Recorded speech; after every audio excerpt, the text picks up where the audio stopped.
नमस्कार दोस्तों, स्वागत है आपका केमाहॉलिक चैनल पे। आज की हम क्लास में डिस्कस करने वाले हैं कॉलिगेटिव प्रॉपर्टीज।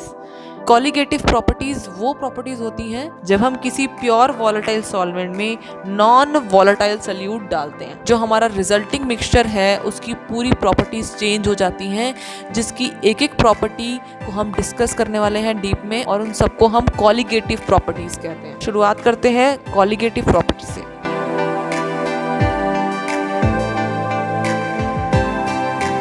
ये प्रॉपर्टीज नॉन वॉलेटाइल सॉल्यूट के नंबर पे डिपेंड करती हैं एंड नॉन वॉलेटाइल सॉल्यूट के नेचर पे डिपेंड नहीं करती।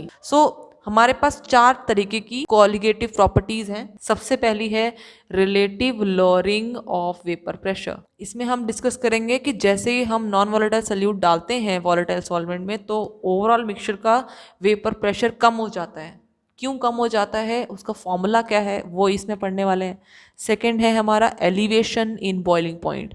रिजल्टिंग मिक्सचर का बॉइलिंग पॉइंट इंक्रीज होता है। थर्ड प्रॉपर्टी है डिप्रेशन इन फ्रीजिंग पॉइंट, उसका फ्रीजिंग पॉइंट कम हो जाता है। फोर्थ हम पढ़ेंगे ऑस्मोटिक प्रेशर। तो ये चारों कॉलिगेटिव प्रॉपर्टीज हैं, वन बाय वन डिस्कस करेंगे। शुरुआत करते हैं सबसे पहले relative lowering of vapour pressure से। तो relative lowering and vapour pressure, that means vapour pressure resulting mixture का कम हो रहा है। इसका रीजन ये है कि सपोज हमारे पास इनिशियली एक बीकर है जिसमें मेरे पास ओनली वॉलेटाइल सॉल्वेंट है। अब इसको मैं हीट कर रही हूँ, इसका टेम्परेचर इंक्रीज हो रहा है। इस बीकर को मैंने ऊपर से बंद किया हुआ है, तो होगा क्या कि जो लिक्विड पार्टिकल्स हैं वेपराइज होके वेपर स्टेट में चले जाएंगे जैसे जैसे मेरा टेम्परेचर बढ़ेगा या मैं उसे हीट करती रहूंगी। सॉल्वेंट मेरा वॉलेटाइल है तो इजीली वेपराइजेबल हो जाएगा। तो उसका सपोज मैंने कह दिया कि उसका वेपर प्रेशर मेरा वैल्यू है वो है पी नॉट सॉल्वेंट। नॉट मैंने इसलिए लगाया क्योंकि इट इज प्योर। दूसरे केस में अब मैं उसमें नॉन वॉलेटाइल सॉल्यूट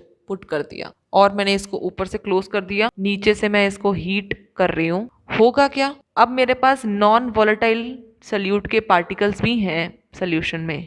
ये नॉन वॉलेटाइल हैं, दैट मीन वेपर फॉर्म नहीं करेंगे, पर मेरे पास जो मेरा वॉलेटाइल सॉल्वेंट है ये वेपर्स फॉर्म कर सकता है। बट नॉन वॉलेटाइल सॉल्यूट की प्रेजेंस में सॉल्वेंट के वेपर्स को फॉर्म करने के प्रोसेस में एक हिंड्रेंस देगा। ये से उनके सामने अब एक नॉन वॉलेटाइल सॉल्यूट की फॉर्म में हिंड्रेंस है।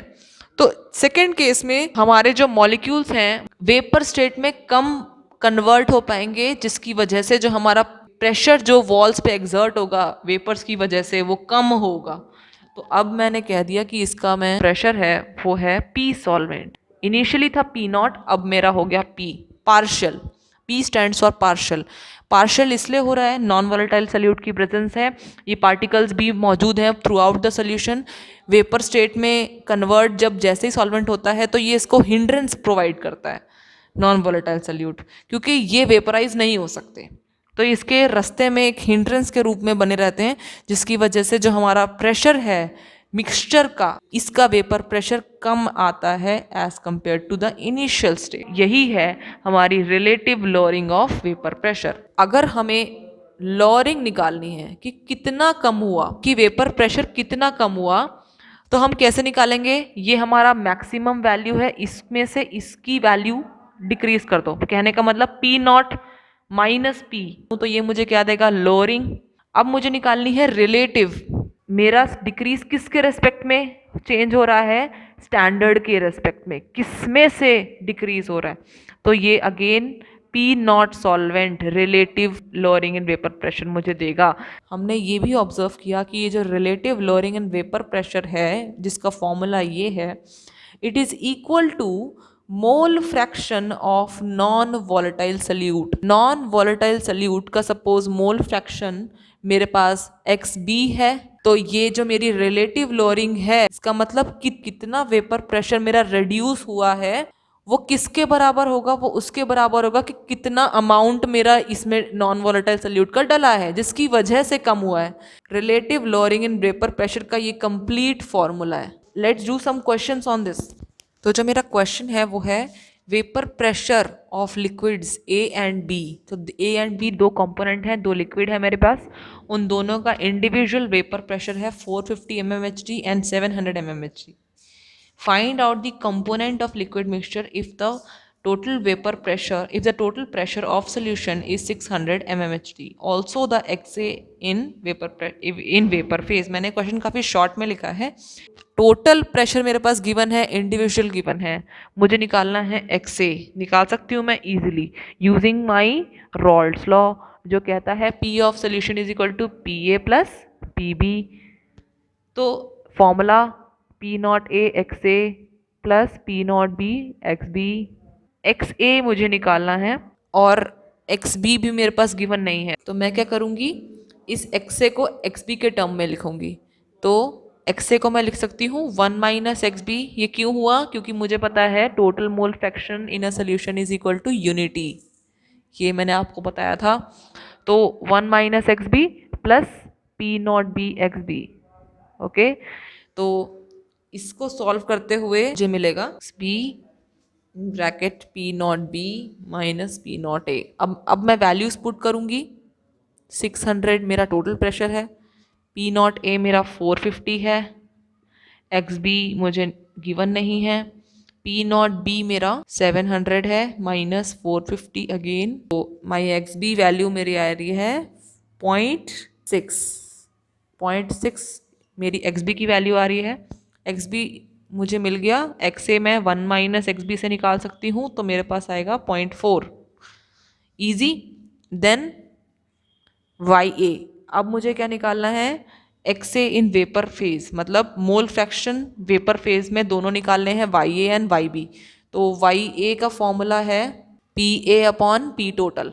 ओके, सो PA की वैल्यू है ये. ओके, तो P not A into XA. ठीक है, इसको मैं ऐसे भी लिख सकती हूँ, P not A XA upon P total. यहाँ मुझे मिलेगा P not A XA, P not मेरा है 450 multiplied by XA 0.4 upon P total, जो कि मेरा 600 है. इसको सॉल्व करूँ, बस वैल्यू आएगी 0.7. सिमिलरली YB मेरा क्या होगा 0.3. तो ये मेरे आगे मोल fraction in vapour phase, mole fraction normally and mole fraction liquid phase and mole fraction vapour phase, दोनों मुझसे पूछे थे. Easy, done. तो सिर्फ रॉल्ड्स लॉ का फॉर्मूला यूज किया है and the question is done. ये क्वेश्चन हमारा इंटेक्स क्वेश्चन 2.8 है. तो नेक्स्ट क्वेश्चन मेरा सिमिलर एक्सरसाइज 2.5 में से लिया गया है. Vapour pressure, chloroform and dichloromethane, ये दोनों लिक्विड्स हैं. इन दोनों का वेपर प्रेशर प्योर स्टेट में 200 and 415 है. हमें निकालना है vapour pressure of solution if my solution contains this many grams 25.5 grams of chloroform and 40 grams DCM, जो कि मेरा डाइक्लोरोमीथेन है, इसे हम शॉर्ट फॉर्म में DCM कहते हैं. 40 grams DCM है, क्लोरोफॉर्म 25.5 grams है. ये अगेन शॉर्ट में लिखा है, तो मोल fraction of DCM and chloroform ये भी निकालना है वेपर फेज में. सबसे पहले निकालना है वेपर प्रेशर ऑफ सोल्यूशन. तो उसको निकालने के लिए हम इस वैल्यू का हमें यूज़ करना है, और हमें प्रेशर और मास की वैल्यू गिवन है. तो मास की वैल्यू से हम निकाल सकते हैं मोल फ्रैक्शन, और प्रेशर हमें ऑलरेडी गिवन है, तो हम इंडिविजुअल करके टोटल प्रेशर निकाल सकते हैं. तो XA निकालेंगे हम. XA is my NA upon NA plus NB.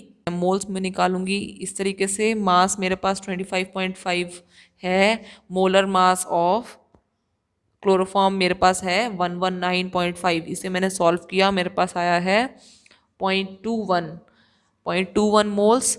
0.21 moles थोड़ा कैलकुलेटिव है. NB के मोल्स मेरे पास आए हैं, B is equal to 40 grams given है. इसका मॉलिक्यूलर मास मेरे पास है 85. तो मेरे NB के मोल्स हैं 0.47 इसके. तो मेरा जो XA है वो मैंने कैलकुलेट अगेन करके रखा हुआ है. It is coming out to be 0.309.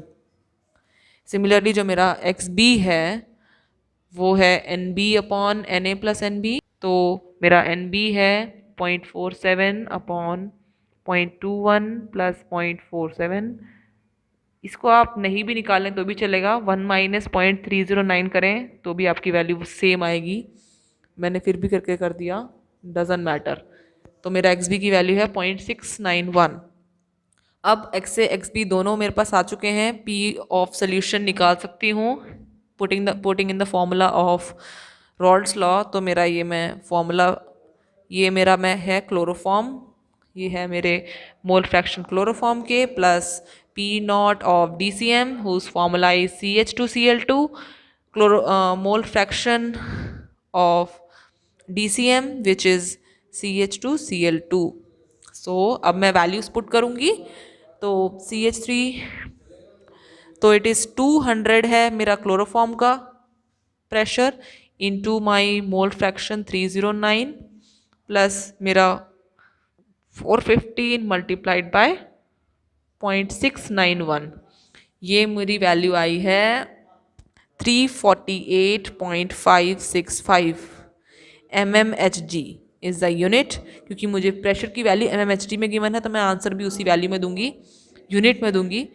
तो ये निकल गया मेरा यहाँ पे total vapour pressure of solution. अगर अब मुझे क्या निकालना है, अब मुझे निकालना है मोल fraction of chloroform and DCM in vapour phase. तो सिंपल है, YA निकालना है, इसका मतलब मुझे PA upon P of solution. What is my PA, ये देखो, अब आप क्या, अगर आपने ये वैल्यू कैलकुलेट करके रखी है तो उसको डायरेक्टली यूज कर सकते हो। My value is coming out to be 0.17। PA कैसे निकलेगा, P0A XA से वैल्यूज पुट करके अपॉन सोल्यूशन का मैंने निकाल दिया है, डिवाइड कीजिए, आंसर मेरा आ रहा है 0.17। YB मेरा निकल रहा है 1 माइनस दिस इज 0.83। तो यहाँ मेरा क्वेश्चन फिनिश हो गया। आप देखो एकदम डायरेक्ट क्वेश्चंस आए हैं। तो ऐसे ही कुछ क्वेश्चंस और भी आगे आगे डिस्कस करेंगे। ये क्वेश्चंस जो थे ये रॉल्ड्स लॉ के बेसिस पे थे। आज की क्लास में यहीं पे फिनिश कर रही हूँ। अगली क्लास में हम डिस्कस करेंगे elevation in boiling point and depression in freezing point. तो बने रहिए, तब तक के लिए धन्यवाद।